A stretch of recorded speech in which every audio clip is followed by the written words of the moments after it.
පුංචි කාලේ විහාර මහදේවිය ගොඩ බැස්සේ කොහෙටද කියලා හැවොම හැමෝගෙම වගේ මගේ උත්තරය වුණේ කිරින්ද. ඒත් ඇත්තටම කිරින්ද විහාරයට ගිහිපු අවස්ථාව විතර මට ඒ ගැන ප්‍රශ්නයක් ඇති වුණා. මොකද කිරින්ද වෙරළ තීරයේ තියෙන පිහිටීම නිසා. ගල් පර වලින් ගහන උන කිරින්දට නැවක් තියා ඔරුවකින් ආවත් ඒ ගල් පරවල ගැටිලා විනාශ වීමට වැඩි වේලාවක් නොයන බව ඕනෑම කෙනෙකුට වැටහෙන කාරණාවක්. පහුගිය දශක 3ක් පුරා තිබුණු යුද්ධමය වාතාවරණය නිමා වෙලා ටික කලකට පස්සේ අම්පාරේ පෘථුවිල් ප්‍රදේශයෙන් අමුතු පුවතක් වාර්තා වුණා. ඒ අම්පාරේ තියෙන මුහුදු මහා විහාරය නම් විහාරයකට බෞද්ධ නොවන අන්‍යාගමිකයන් පිරිසක් විසින් එල්ල කරන ලද තර්ජන හා විහාරයේ දේපල ඉඩම් ආක්‍රමණයට දරන පරිශ්‍රමයක් පිළිබඳව.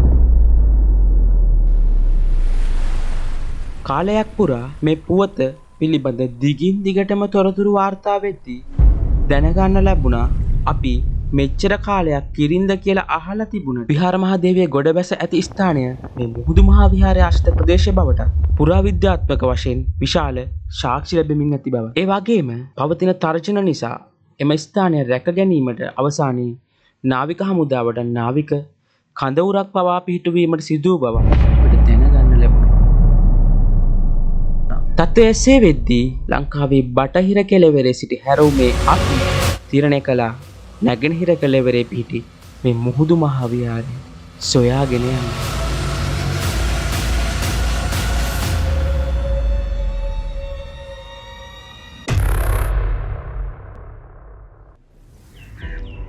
අයුබෝවන්. ඉතින් හැරවුමේ අපි අද හැරුණේ නැගෙනහිර පළාතට. මම හිතන්නේ නැගෙනහිර පළාතට සංචාරය කරන ගොඩක් අය එන්නේ නැති පළාතක්. මොකද සංචාරය කරන ගොඩක් අය යන්නේ නුවරඑළිය, නුවර, කුරුණෑගල, අනුරාධපුරය, එහෙම නැත්නම් කතරගම. කතරගමින් එහාට තමයි ඇත්තටම අපේ ඓතිහාසික බෞද්ධ උරුමයේ විශාල පුරාවිද්‍යා නටබුන් ප්‍රමාණයක් ඉතිරි වෙලා තියෙන්නේ. නමුත් අපේ ඉතිහාසය යුද සමයත් එක්ක අපේ මතකයෙන් ඈතට ගිහිලා තියෙනවා. ඉතින් යුද්ධ සමයෙන් පස්සේ පෙරලියා ගිහපු අපේ ඉතිහාසය නැවත නංවන්නට අපේ රටේ ස්වාමින්වහන්සේලා දැඩි කාර්යභාරයක් කරනවා. ඒ කොහොම වුණත් නැගෙනහිර පළාතේ අද අප යාවේ ඓතිහාසික මුහුදු මහා විහාරයට. මේ ගමන සැලසුම් කළේ මුහුදු මහා විහාරයේ වර්තමාන තත්ත්වය දැක බලා ගනිමින් ජාතියේ වීර කාන්තාව ගොඩබට ස්ථානය සීසින් දෙක ගැනීමට විතරක්ම නොවේ. ලංකාවේ අර්ධයක් යතුරු පැදියෙන් ගමන් කිරීමේ අපූරු අත්දැකීමත් විඳගන්න අරමුණ හිතේ තියාගෙන ඇත්තටම නිකන්ම අත්දැකීමක් නෙවෙයි. යම් තාද්දුරට අවදානමත් තියෙන අභියෝගයක්. අපි පළමු දින කොළඹින් මාතරටත් පසුදින මාතරින් පටන්ගත් අපේ ගමන හක්මන, වලස්මුල්ල, මිද්දෙනිය, ඇඹිලිපිටිය, සෙවණගල, තනමල්විල, වැල්ලවාය, බුත්තල, මොනරාගල, සියඹලාන්ඩුව, ලාව්ගලාරා අපි පොතුවීල් වලට පිවිසුණා. ලංකාවේ නැගෙනහිර පෙරළ තීරය පළමුවරට දැක්ගත්තේ මුහුදු මහා විහාරයට යන මාර්ගයේදී. ලංකාවේ බටහිර වෙරළ තීරය සාපේක්ෂව බලද්දී අතිශය සුන්දර වෙරළ තීරය ලංකාවේ නැගෙනහිර ප්‍රදේශය සතු බව අවිවාදයෙන්ම කියන්න පුළුවන්. ඒ වගේම හිතට යම් දුකක් දැනුණු දර්ශනයක් විදියට මෙම මාර්ගයේ ගෙමිදුල්වල සහ වෙරළේ පුරාණ ගල්කණු කොටස් ආදී නටබුන් දක්නට ලැබීම මතක් කරගන්න පුළුවන්. 1958දී මුහුදු මහා විහාරය නැවත සොයාගන්නේ පුරාවිද්‍යා චක්‍රවර්ති එල්ලාවල මේධානන්ද හිමියන්. එකල මුස්ලිම් ජාතිකයෝගේ පොල්වත්තක කොටසක තිබූ මෙම නටබුන් සොයාගිය ගමනේ උන්වහන්සේ සිය දන්තයේ රසවත් විස්තරයක් කර තියෙනවා දැකගන්න පුළුවන්. මුහුදු මහා විහාරය ගැන කතා කරනකොට අපි YouTube එකේ එහෙම නැත්නම් Facebook එකේ නැත්නම් ඕනෑම සමාජ ජාලයක අපි දකින ප්‍රධාන ඡායාරූපය නැත්නම් ප්‍රධාන ස්ථානය තමයි මුහුදු මහා විහාරයේ තියෙන සුදුවන් මේ චෛත්‍යරාජන් වහන්සේ. 2015 දී පමණ ඉදිකිරීම් කටයුතු අවසන් කරලා තියෙන මෙම චෛත්‍යරාජන් වහන්සේගේ ඉදිකිරීම් කටයුතු ගුවන් හමුදා ඉංජිනේරු බලකාය විසින් සිදු කරලා තියෙනවා කියලා අපිට දැනගන්න ලැබුණා. ඒ වගේම හිටපු ජනාධිපති ගෝඨාභය රාජපක්ෂ මහතා හිටපු අගමැති මහින්ද රාජපක්ෂ මහතා මෙම විහාරය ගොඩනැගීමට සෑහෙන්න දායකත්වයක් ලබා දුන්න කියලා මම හිතන්නේ ඔයාලා දන්නවා ඇති. දේශපාලන මතය කුමක් වුවත් අපි ගරු කරන්න ඕන දෙයට පැසසුම් කරන්න ඕන දෙයට අනිවාර්යයෙන්ම පැසසුම් කරන්න ඕන. ඉතින් ඇත්තටම මුහුදු මහා විහාරයේ මේ තත්ත්වයට නගා සිටවන්න කැප වුණු සියලු දෙනාටම අපි අනිවාර්යයෙන්ම හදපිරි උත්තමාචාර්ය මේ වෙලාවේ පුද කරන්න ඕනි. මොකද මේක බලන ඔයාලටවත් මටවත් මෙහෙම ස්ථානයකට එන්නවත් ලැබෙන්නේ නැහැ. ඒ කියන්නේ අපේ මේ ඓතිහාසික උරුමය, අපේ ඓතිහාසික නැගෙනහිර උරුමය නරඹන්නටවත් අපිට එන්න බැරි තත්ත්වයක් තමයි මේ ප්‍රදේශයේ තිබුණේ.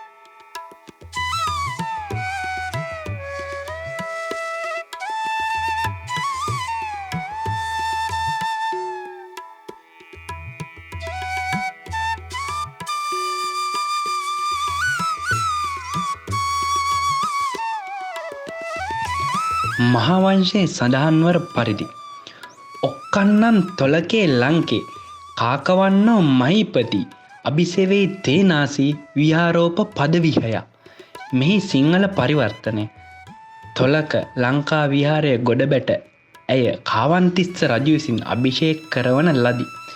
ඒ නිසා විහාර යන උපපදය ඇතිවිය යන්නයි. එමෙන්ම කාවන්තිස්ස රජු ගැන බොහෝ විස්තර සපයන රසවානයේද සඳහන් වන්නේ විහාරමාදේවිය තොට්ටල තීරයට ගොඩබට බවයි. මේ අනුව තොලක යන්න තොට්ටල ලෙස අපිට නිගමනය කරන්න පුළුවන්. ඒ වගේම පොතුවීල් යන ද්‍රවිඩ වචනය තොටලු තොට යන්නේ මිඩියා බවත් එල්ලාවල මේදානන්ද හිමියන් සිය ග්‍රන්ථයේ වැඩිදුරටත් විස්තර කරනවා.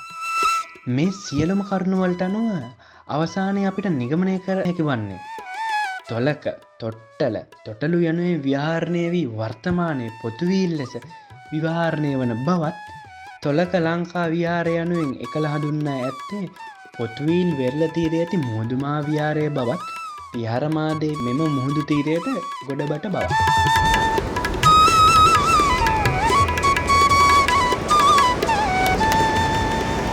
ඉතින් මුහුදු මහා විහාරයේ චෛත්‍යරාජන් වහන්සේගෙන් දකුණු පැත්තට එනකොට අපිට හම්බ වෙන්නේ සාගරය.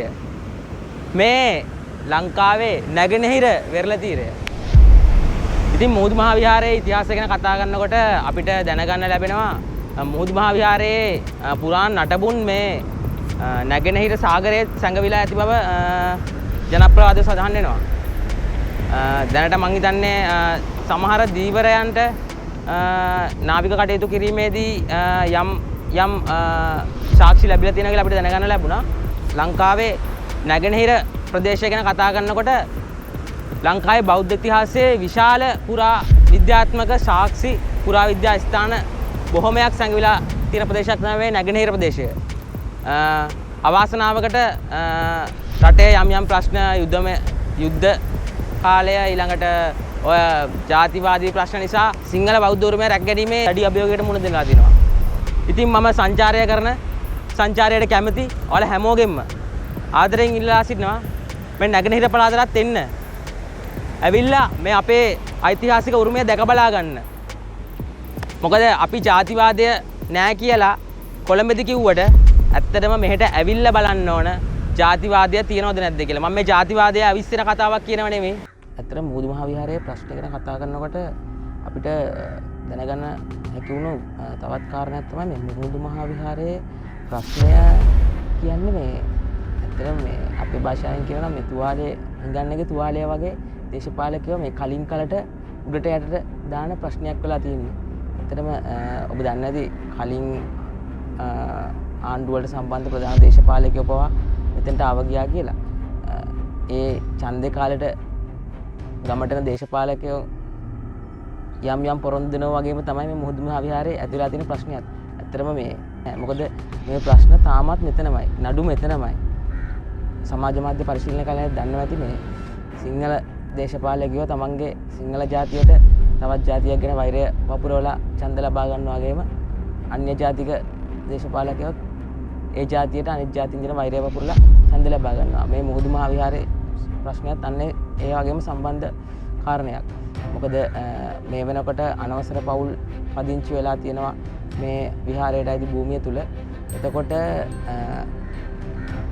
අන්‍ය ජාතික දේශපාලඥයෝ ඡන්දය ලබා ගැනීමේදී මේ ප්‍රශ්නය ඉස්මතු කරමින් එයාලගේ ඡන්දය ලබා ගන්නවා. ඒ වගේම තමයි දකුණේ සිංහල දේශපාලඥයෝ මුහුදු මහ විහාරයේ අයිතිය මුහුදු මහ විහාරයට ලබා දෙනවා කියලා ඡන්දය ලබා ගන්නවා. අපිට තේරුණ පරිදි අන්න එහෙම ප්‍රශ්නයක් තමයි මෙතන මේ වෙලා තියෙන්නේ. ඇත්තටම මේ රටක් විදිහට අපි කල්පනා කරන්න ඕන කාරණාව තමයි දේශපාලකයන්ට විතරක් මේ කිසිම දෙයක් කරන්න බෑ. ඇත්තටම මේ වගේ ජාතික වස්තුවක් මම හිතන්නේ විහාර මහදේවිය කියන්නේ අපේ රටේ ශ්‍රේෂ්ඨ කාන්තාවක්. මොකද රට ජාතිය බේරගත්ත දුටුගැමුණු රජතුමාගේ ආදරණීය මව්තුමිය. එතකොට එතුමිය ගොඩ බැසපු මේ වගේ ප්‍රධාන සිද්ධාස්ථානයකට මේ අත්ලා තියෙන ඉරණම දේශපාලකයන්ට විතරක් බාර දෙන්න බෑ. මේකට අපේ රටේ ජනතාවත් වක් කියන්න ඕනේ. මොකද අපේ රටේ ජනතාවත් අරගලවලට තමන්ගේ ප්‍රශ්නවලදී එකතු වෙන වගේම තමයි මේ වගේ සිද්ධාස්ථානයකදී මේ අපේ රටේ බෞද්ධ උරුමය ගැන කතා කිරීමේදී දේශපාලකයන්ට ඇඟිල්ල දික් කර කර පුරාවිද්‍යා දෙපාර්තමේන්තුවට ඇඟිල්ල දික් කර කර ඉන්නට වඩා අපේ අයත් ඇවිල්ලා මෙතන බලන්න ඕනේ. මෙතන වෙලා තියෙන දේ සියසින්ම දැක ගන්න ඕනේ. කොළඹ අනුරාධපුර ඔය වගේ නැගෙනහිර පළාතට දුර ප්‍රදේශවල එන අය කල්පනා කරන ඇති කොහොමද මේ මුහුදු මහ විහාරයට එන්නේ කියලා. ඇවිල්ලා අපිට නවාතැන් පහසුකම් තියද? ඇත්තටම ඔව්. මේ විහාරාධිපති ස්වාමීන් වහන්සේගේ මඟ පෙන්වීම යටතේ මේ වෙනකොට 50 දෙනෙකුට පමණ නවාතැන් ගන්න පුළුවන් නවාතැන් ශාලාවක් මේ විහාරස්ථානයේ තියෙනවා.